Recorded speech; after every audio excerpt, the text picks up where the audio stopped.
నమస్కారం అండి. నా వెనకాల మా గురువు గారు ఉన్నారు, గురూజీ. పక్కన మేడం కూడా ఉన్నారు, లేకపోతే చెప్పబోతే తిడతారు. మేడం ఇంకా అంటే నేను కానీ, దసరా శ్రీకాంత్ కానీ, మన అజ్జుభయ్య కానీ, మీ అందరూ ఇలా వచ్చామంటే, డైరెక్టర్స్గా వచ్చామంటే, అందరూ కార్తీక్ గారు కానీ అందరూ వచ్చామంటే కారణం ఒకే ఒక పర్సన్ అండి, సుకుమార్ గారు. అంటే సెట్లో మొదటిగా అడుగు పెట్టిన మొదటి రోజు నువ్వు డైరెక్టర్ రా అంటారు ఆయన. నేను డైరెక్టర్ అయితే అనుకుంటాం, అంటే నువ్వు డైరెక్టర్ అయితే సినిమా ఎలా తీస్తావో అలా తీ అంటారు. సుక్కు సార్, మీ దగ్గర నుంచి ఇంకా చాలామంది వచ్చేస్తారు నాకు తెలుసు, దాంట్లో తిరిగిలేదు. నాకు తెలిసి ఈ జనరేషన్లో ఇంతమంది డైరెక్టర్స్ని తయారు చేసే పర్సన్ ఎవరినో ఉన్నారంటే ఇంకొకరు కూడా ఉండాలని కోరుకుంటాం. కానీ మా గురువు గారి దగ్గర ఇంకా చాలామంది ఉన్నారు, వస్తూనే ఉంటారు. ఎప్పుడో గోవాలో ఉన్నప్పుడు చెప్పారు, ఒరే సుకుమార్ రైటింగ్స్ అని బ్యానర్ పెడతారనుకుంటున్నారా అని. అంటే అది ఇంత అవుతుంది, ఇంత పెద్దది అవుతుంది, సుక్కు సార్ నుంచి మేము ఇలా పడుతుంది, దాంట్లోంచి మేము పడతాం అన్నది ఎప్పుడు ఊహించలేదు Sukku sir. Thank you so much, thank you sir.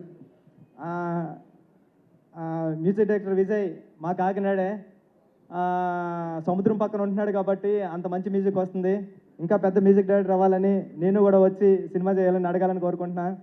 నేను చెప్పడం మర్చిపోయాను, రెహమాన్ గారికి వినిపించే చివను ఇది. ఇంకా ఏం చెప్తాం, సుహాస్ ప్రతిసారి కొత్త సినిమా వస్తుంది, ఆల్ ది బెస్ట్. టీం అందరికీ ఆల్ ది బెస్ట్ అండి. అజ్జుబాయ్ గురించి చెప్పాలి. అర్జున్ అన్న, నేను సుక్కు సార్ దగ్గర వర్క్ చేసినప్పటి నుంచి నువ్వు నాకు తెలుసు. అంటే నేను మొట్టమొదటిసారిగా క్లాప్ బోర్డ్లో నాకు రాయడం దగ్గర నుంచి ఎడిటింగ్ బుక్లో ఎడిటింగ్ రాయడం నేర్పింది అర్జున్ అనే. నేను మానిటర్ చూస్తున్నా, ఆర్టిస్టులు ఎలా చేస్తారో ఒకసారి చూద్దామని వస్తుంటే డెప్ మీద కొట్టాడు నన్ను.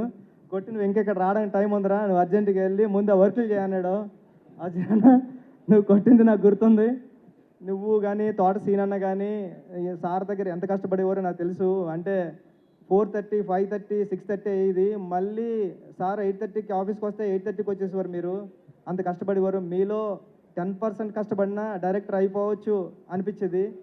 ఆ 10%తోనే అయ్యాను డైరెక్టరు. మీరు 100% ఎఫర్ట్స్తో వస్తున్నారు. మీరు ఇప్పుడు ఎంత పెద్ద డైరెక్టర్ అవుతారో నాకు తెలుసు. ఎందుకంటే మీ కష్టం చూశాను. మీరు మాట్లాడుతుంటే నేను ఎమోషనల్ అయిపోయాను ఇప్పుడు. అంటే నాకు ఏడుపు వచ్చింది అక్కడ. అంత అంటే మీరు ఎక్కడో బెంగళూరు నుంచి వచ్చి ఇక్కడ సుక్కు సార్ దగ్గర జాయిన్ అవ్వి ఇప్పుడు ఇక్కడ వరకు రీచ్ అయ్యారు. ఈ సినిమా పెద్ద హిట్ అవ్వాలని మనస్ఫూర్తిగా కోరుకుంటున్నానండి. థ్యాంక్ యూ సో మచ్ అండి.